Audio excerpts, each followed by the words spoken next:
Namaste beautiful souls, this is Vijayalakshmi welcoming you all back to another enlightening episode of Pauzeitive, the podcast where we talk about positivity.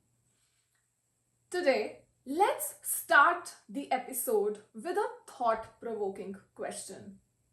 Have you ever wondered how the power of your thoughts can shape your reality? Well, if you haven't, today is the day. To illustrate this, let's dive deep into an inspiring tale. There was a little boy. Okay, let me begin it like that. Once upon a time, there was a little boy. The little boy was born into a humble background. He lost his mother at a very young age. He never gave up to life's challenges. He kept on his faith, his devotion, and he kept on serving the saintly people. And one day, he himself got spiritual enlightenment and became one of the most beloved associates of the great Lord Shri Hari. That young boy is Narada Muni.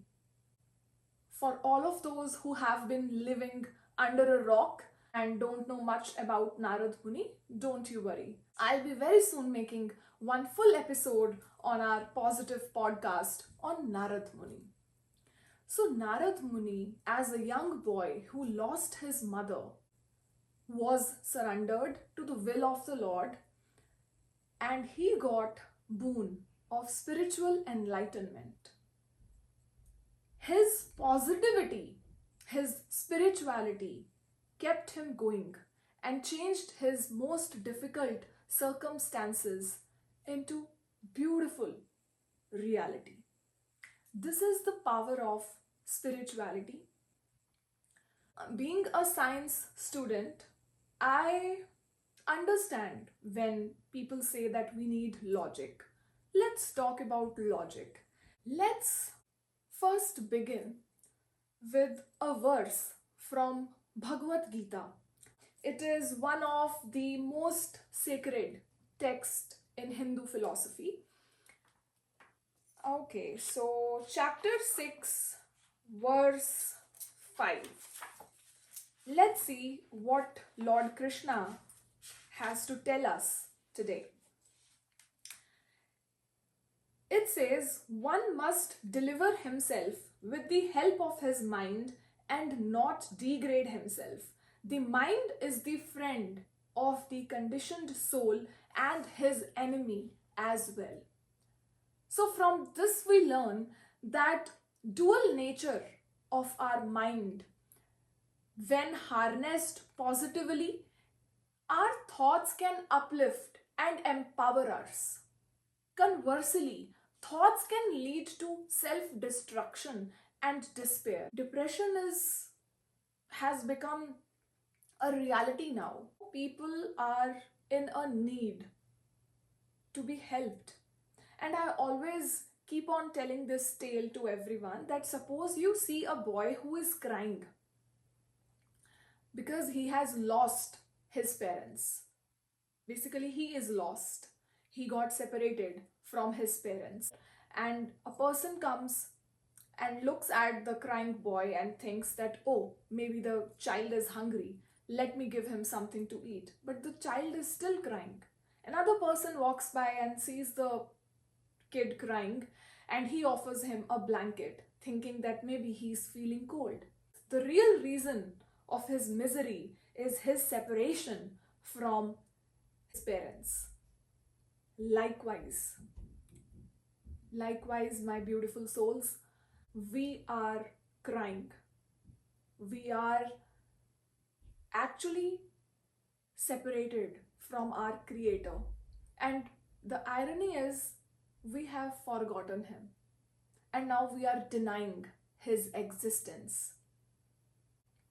In the previous episodes, I have discussed, last two episodes were based on question and answers. Why are we here? what's the purpose of life, what is karma, how do the relationships help us, why whole life we spend in collecting, a good house, good furniture, gold, whatnot. And at the moment of death, we leave everything. We spend so much on skincare and hair care and whatnot, and we can't even take this body along. We need to think what we are doing with this life. So today I want to dedicate this episode on positive thinking, that how positive thinking can actually transform our lives. Talking of positive thinking, and my podcast is all about positive.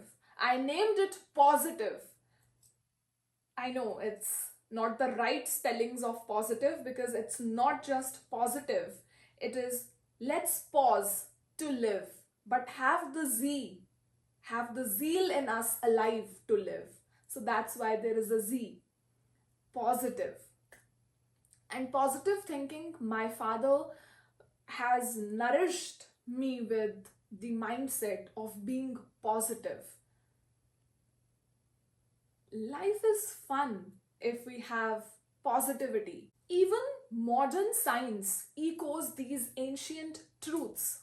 Dr. Masaru did phenomenal work. He exposed water samples to various words, music, and prayers, then froze the water and examined the crystals under a microscope. The results were astonishing.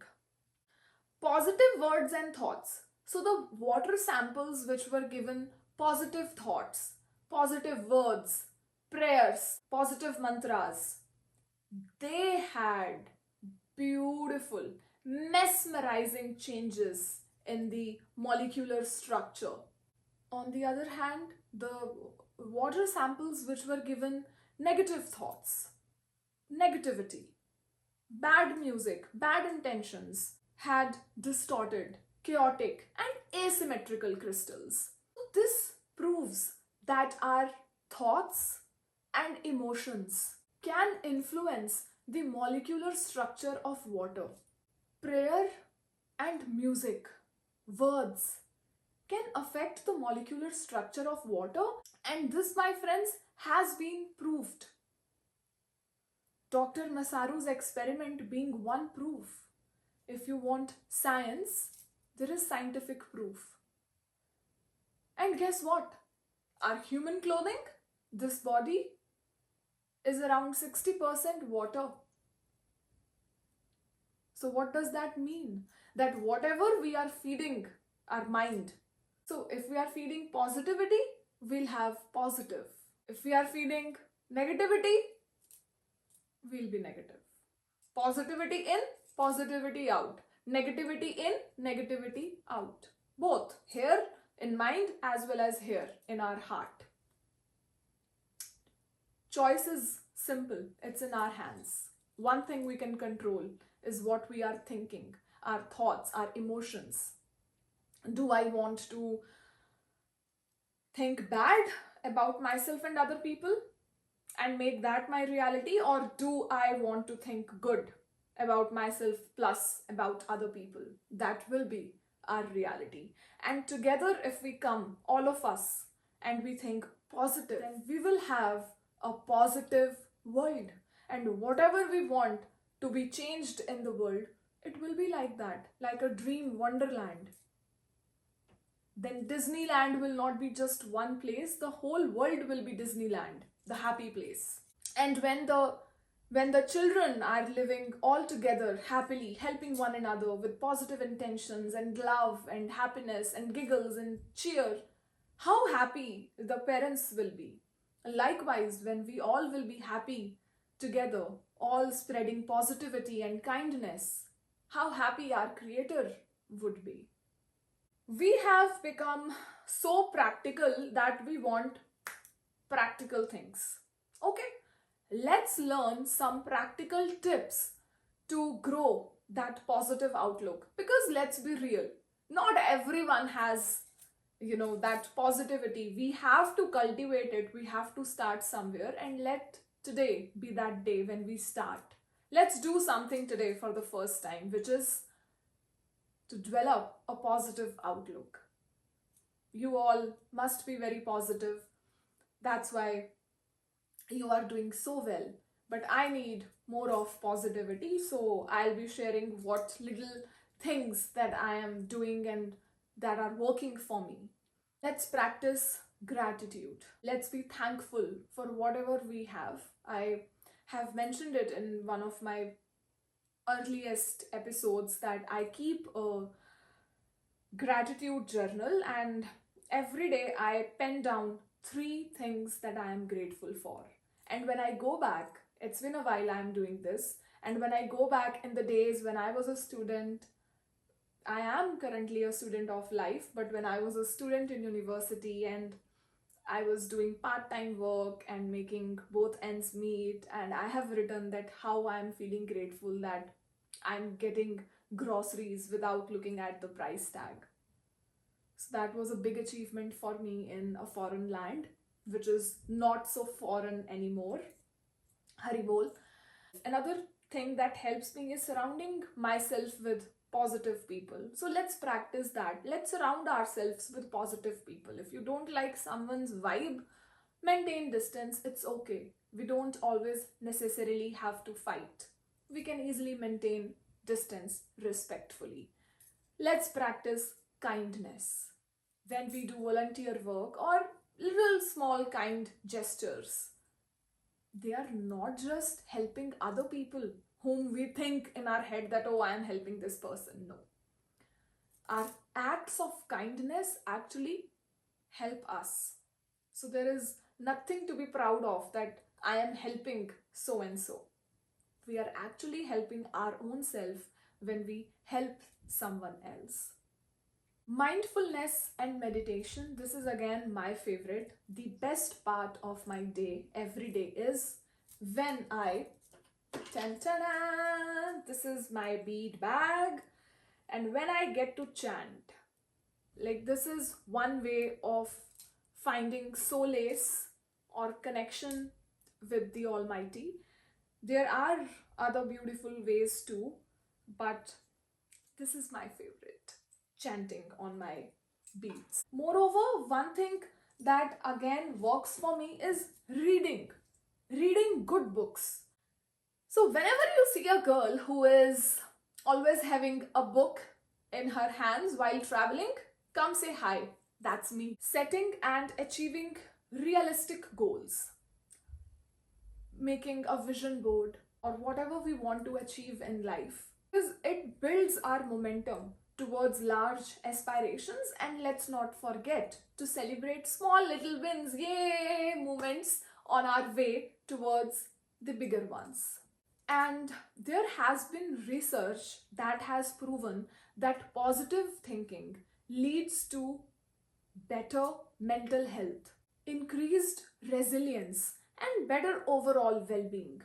There is this one theory, it's called Broaden and Build by Dr. Barbara. She has beautifully explained in this theory that positive emotions broaden our awareness and encourage novel, innovatory thoughts, because now we are thinking positive. So we have good, innovative thoughts. And over time, this builds our physical, intellectual, and social resources, creating a positive feedback that enhances our well-being. Moreover, neuroscientific studies have even shown that positive thinking rewires our brain. I have the full theory written here that practices like mindfulness and gratitude can strengthen neural pathways associated with positive emotions and weaken those linked to negative emotions. And this neuroplasticity means that we can literally change our brains through our thoughts and actions. We have seen that how our thoughts have the power to change our reality in remarkable ways. Before we go, Here's something to ponder. If our thoughts can influence the molecular structure of water, just imagine what other hidden potentials might our minds hold. I hope you enjoyed today's episode. If you did, feel free to share it with your friends and family. Don't forget to subscribe and tune in to Pauzeitive every Wednesday on YouTube and Spotify. This is Vijayalakshmi signing off. Until next pause, stay positive. Don't forget to show some love. Namaste. Hari Bol.